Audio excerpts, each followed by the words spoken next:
주시는 하나님의 말씀은 출애굽기 18장 8절에서 12절 말씀입니다.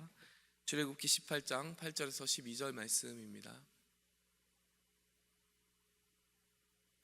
모세가 여호와께서 이스라엘을 위하여 바로와 애굽 사람에게 행하신 그 모든 일과 길에서 그들이 당한 모든 고난과 여호와께서 그들을 구원하신 일을 다 그 장인에게 말하매 이드로가 여호와께서 이스라엘에게 큰 은혜를 베푸사 애굽 사람의 손에서 구원하심을 기뻐하여 이드로가 이르기를 여호와를 찬송하리로다. 너희를 애굽 사람의 손에서와 바로의 손에서 건져내시고 백성을 애굽 사람의 손 아래서 건지셨도다. 이제 내가 알았도다. 여호와는 모든 신보다 크심으로 이스라엘에게 교만하게 행하는 그들을 이기셨도다 하고, 모세가 장인 이드로가 번제물과 희생제물들을 하나님께 가져오매 아론과 이스라엘 모든 장로가 와서 모세의 장인과 함께 하나님 앞에서 떡을 먹으니라. 아멘. 여러분, 장인 이드로가 모세의 아내였던 십보라와 또 게르솜과 엘리에셀 아들까지 모세 앞으로 데려와서 이제 온 가족이 제외하는 그 장면을 우리가 어제 살펴보았습니다.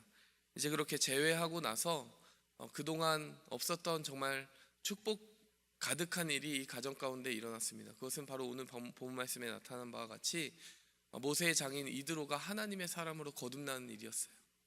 하나님의 사람으로 거듭나는 그 일들이 있었던 것이죠. 원래 미디안의 제사장으로 있었던 그는 하나님을 신앙하는 자가 아니었습니다. 그런데 오늘 본문 말씀에서 보니 이드로가 이렇게 고백하는 거예요. 여호와를 찬송하리로다. 너희를 애굽 사람의 손에서와 바로의 손에서 건져내시고 백성을 애굽 사람의 손 아래에서 건지셨도다. 하나님을 찬송하고 고백하는 그 말이 나오는 거죠. 그러면서 11절에 보니까 이제 내가 알았도다 라고 합니다. 여호와가 모든 신보다 크심으로 이스라엘에게 교만하게 행하는 그들을 하나님이 여호와께서 이기셨도다.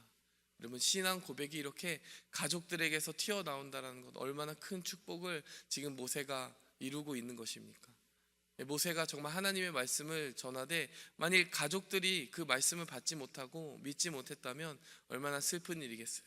그런데 그 장인까지도 하나님이 행하신 그 일들을 찬송할 수밖에 없는 그런 고백의 자리로 나오게 되었다는 것이죠.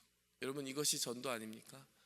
하나님께서 오늘 이 말씀을 통해서 우리 모든 제일장로교회 성도들에게 주신 그 2019년의 표, 날마다 감사, 날마다 전도라고 하는 그 말씀의 사명을 어떻게 감당할 수 있는지 사실 여러 가지 힌트를 이 본문 말씀 가운데 넣어두신 것 같아요. 모세는 어떻게 그 전도의 사명을 감당할 수 있었는가? 하나님이 행하신 일을 그렇게 온전히 전할 수 있었는가? 오늘 본문 말씀을 통해서 한번 살펴보도록 하겠습니다. 첫 번째 보니까요, 하나님께 감사하는 것이 전도의 능력이 된다는 것을 우리가 살펴볼 수가 있어요. 첫 번째로 보면요, 모세가 장인 이드로에게 한 말을 유심히 살펴볼 필요가 있습니다. 8절에 보니까요, 여호와께서 이스라엘을 위하여 바로와 애굽 사람에게 행하신 모든 일과 길에서 그들이 당한 모든 고난과 여호와께서 그들을 구원하신 일, 그것을 전했다라고 이야기를 합니다.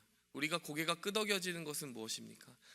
바로 이 부분이죠. 바로와 애굽 사람이 행하신 그 모든 일, 10가지 재앙과 홍해가 그들의 눈앞에서 갈라진 것, 그 스펙타클한 장면들, 그 장면들만큼 빼놓을 수 없는 것들이 어디 있겠어요. 그런데요, 우리가 고개를 갸웃하게 되는 부분이 있습니다. 그 부분은 바로 뒷부분에 나오죠. 길에서 그들이 당한 모든 고난, 그리고 여호와께서 그들을 구원하신 일. 여러분, 그 문장이요, 하나로 엮여져서 이렇게 나와 있는데요, 왜 이 부분이 이상합니까? 여러분, 우리가 보통 하나님을 찬송하고 하나님을 경험한다고 할 때 이 부분을 잊을 때가 많은 거예요. 하나님을 믿으면 고난이 없어야 하고 어떤 어려움도 없어야 되고 그 인생이 정말 평탄하기만 해야 될 것 같은 착각 속에 우리가 살아갈 때가 있습니다. 그런데 모세는 이렇게 이야기하는 거죠. 우리가 하나님을 믿고 홍해를 정말 건너서 그 땅 가운데 나갔지만 그 광야에서 우리가 고난을 당했다, 배고팠다, 목말랐다, 이렇게 이야기하는 것입니다. 근데 모세의 위대함, 모세의 놀라운 점은 거기서 멈추지 않았다는 거예요. 비록 고난이 있었지만 그 고난 안에서 무엇이 있었다는 겁니까? 여호와께서 그들을 구원하신 일이 있었다. 배고플 때 만나와 메추라기를 내려주셨다. 목마를 때 반석을 열고, 르비딤의 반석을 열고 그 광야 한복판에서 물이 나오는 놀라운 기적을 체험했다, 이것입니다. 여러분, 신앙인의 차이가 무엇입니까? 신앙인과 비신앙인의 차이가요, 고난의 유무에 있다라고 하면 그것은 큰 착각인 것 같아요. 그렇다면 믿지 않을 사람이 없습니다. 믿음이 있는 사람들도 고난을 당합니다. 믿음이 있는 사람들도 병에 걸립니다. 믿음이 있는 사람들도 믿음을 시험당하는 여러 가지 인생의 고난 가운데 노출이 되고 관계의 깨어짐과 시험 가운데 던져지게 됩니다. 그러나 믿지 않는 사람과의 차이는요, 고난의 유무에 있는 것이 아니라 여호와께서 행하신 일이 그 뒤따라 나오느냐에 있다라는 거예요. 그리고 하나님을 신앙하는 자는 하나님이 행하신 일이 분명히 있을 것을 믿고 그 고난에 머무르는 것이 아니라 그 고난 너머를 보는 눈과 시야를 가지고 있다는 것입니다. 여러분, 그 사람들의 분명한 표지는 무엇이겠습니까? 감사라는 거예요. 고난 가운데 좌초되어서 이제 하나님 계시지 않는구나. 하나님이 계시면 어떻게 이런 일이 있겠느냐. 하나님이 계셔도 이런 하나님은 믿지 않겠다. 이렇게 불평하고 좌초되는 것이 아니라요, 그 고난 중에도 감사를 잊지 않는 거예요. 그래서 그 감사가 마침내 하나님이 행하시는 일로 이어지게 되어서 그 일이 하나로 하나님께 영광이 되는 고백으로 드려지게 된다는 것입니다. 하나님의 백성들이 어떻게 하나님을 온전히 전할 수 있습니까? 그리고 하나님이 하신 일을 온전히 드러낼 수 있습니까? 그것은 범사에 감사하는 것을 통해서 이루어지게 된다는 것입니다. 두 번째로요, 하나님께서 어떻게 우리를 통하여 그 복음을 온전히 전할 수 있겠습니까? 그것은 바로 우리가 겸손의 마음으로 나아갈 때입니다. 첫 번째는 감사였다면요, 우리가 겸손의 모습으로 나아갈 때 하나님이 우리를 사용하실 수가 있습니다. 8절에 보면요, 모세가 다른 이야기 하지 않아요. 여호와께서 이스라엘을 위하여. 여기서 중요한 것은 자신이 이스라엘을 위하여 라고 이야기하지 않았다는 것입니다. 정말 착각할 법도 하지 않습니까? 그 지팡이를 손으로 내민 그 존재가 자신입니다. 그 앞에서 바닷물이 갈라져요. 자칫 잘못하면요, 자신이 어떤 영웅적인 존재가 된 것으로 착각할 수 있습니다. 자신이 손을 올리면 이스라엘이 이기고 내리면 아말렉이 이기는 그 현장을 자기는 지켜보고 있었어요.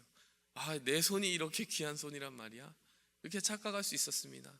그러나 모세가 온 지면에서 온유함이 그 어떤 사람보다 승하였고 겸손하였다라고 하는 표현은요, 바로 오늘 이 본문 같은 장면에서 드러나게 되는 것이죠. 여호와께서 하신 일을 도적질하지 않았다는 것입니다. 여러분, 그랬기 때문에 열매가 무엇일까요? 이드로의 고백입니다. 이드로의 고백이 10절 11절에 내가 알았도다 하나님이 모든 신보다 크심으로, 내가 알았도다 내 사위가 이렇게 위대한 것을, 이렇게 말하지 않았다는 거예요. 내 사위가 이런 존재였다라는 것을 이제 알았도다 이렇게 얘기하지 않았다라는 거예요. 하나님이 그렇게 크신 분이구나. 내 사위, 이렇게 나이 많은 사위, 지팡이 하나만 짚고 있는 그 사위를 통하여 그 권능을 행하시다니 라고 하는 고백으로 이어지게 되었다는 것이죠. 그러니까 열매가 무엇입니까? 12절의 말씀을 보니까 번제물과 희생제물들을 하나님께 가져옵니다. 이드로가 신앙을 하나님 앞에 고백합니다. 이스라엘 모든 장로가 와서 그 장인과 함께 하나님 앞에 떡을 먹었다라고 나옵니다. 이것은 신약 시대로 오면 성만찬의 모습 아닙니까?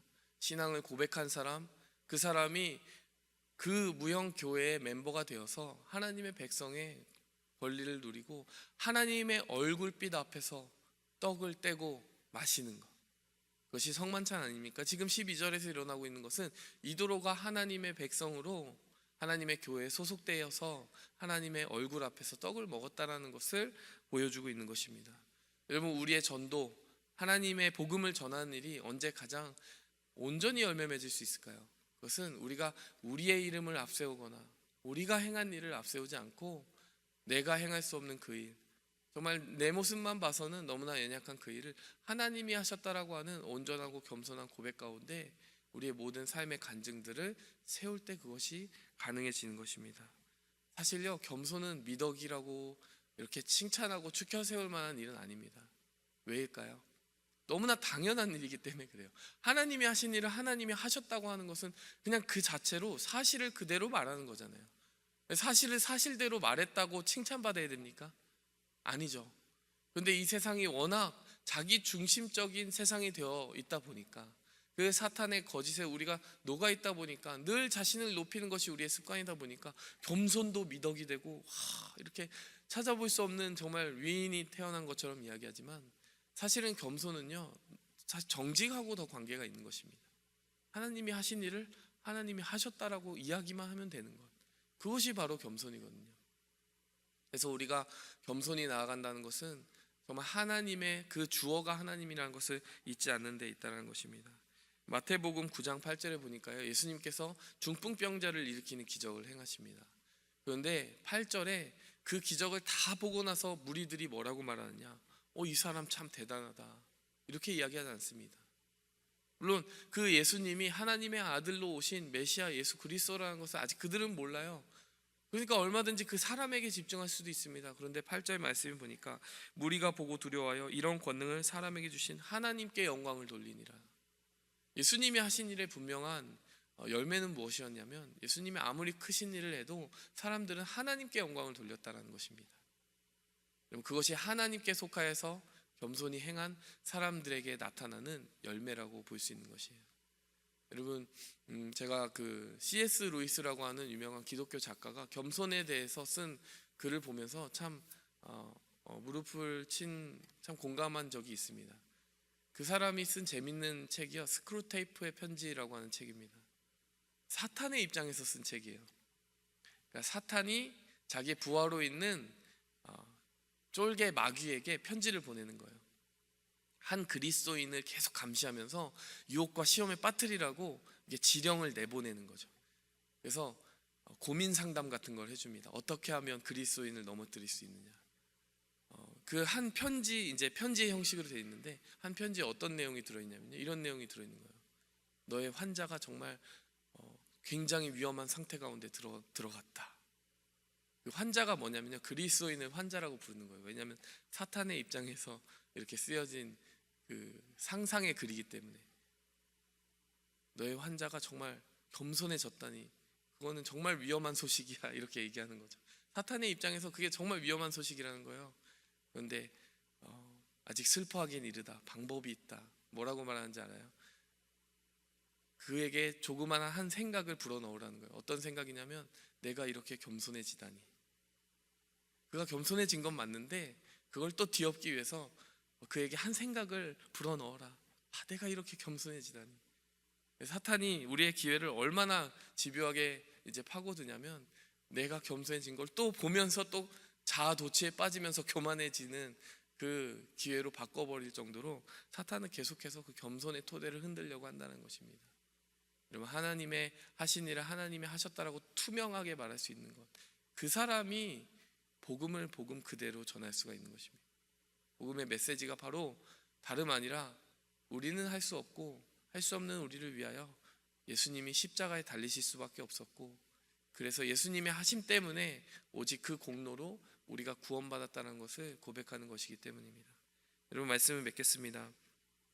우리가 하나님 앞에 하나님이 하신 일을 하나님이 하셨다라고 이야기하는 것, 그 겸손 가운데 세움을 받고 나아가야 됩니다. 또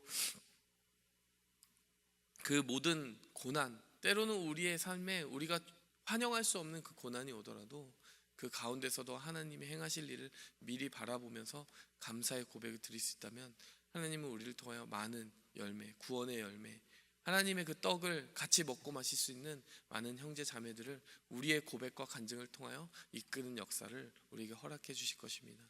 함께 이러한 역사가 있을 수 있도록 함께 기도하도록 하겠습니다. 하나님 아버지, 감사합니다. 우리가 주님 앞에 나아가는 그 모든 발걸음 하나하나를 지켜주시옵소서. 우리에게 작은 그 겸손, 너무나 단순한 진리를 요구하시는 주님의 음성을 듣게 하여 주시옵소서. 하나님이 하신 일을 하나님이 하셨다라고 하는 정말 그 단순하고 소박한 정직 가운데 우리가 행함으로써 우리의 간증이 정말 더 힘있는 그러한 하나님을 정말 비추는 그런 빛으로서 이 세상 가운데 비춰지게 도와주시옵소서. 이 모든 말씀 예수 그리스도의 이름으로 감사하며 기도했습니다. 하늘에 계신 우리 아버지여, 이름이 거룩히 여김을 받으시오며 나라의 마옵시며 뜻이 하늘에서 이룬 것 같이 땅에서도 이루어지이다. 오늘날 우리에게 일용할 양식을 주옵시고 우리가 우리에게 죄 지은 자를 사하여 준 것 같이 우리 죄를 사하여 주옵시고 우리를 시험에 들게 하지 마옵시고 다만 악에서 구하옵소서. 대개 나라와 권세와 영광이 아버지께 영원히 쌓옵나이다. 아멘.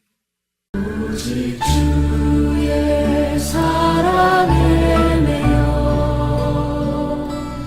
내 영 기뻐 노래합니다.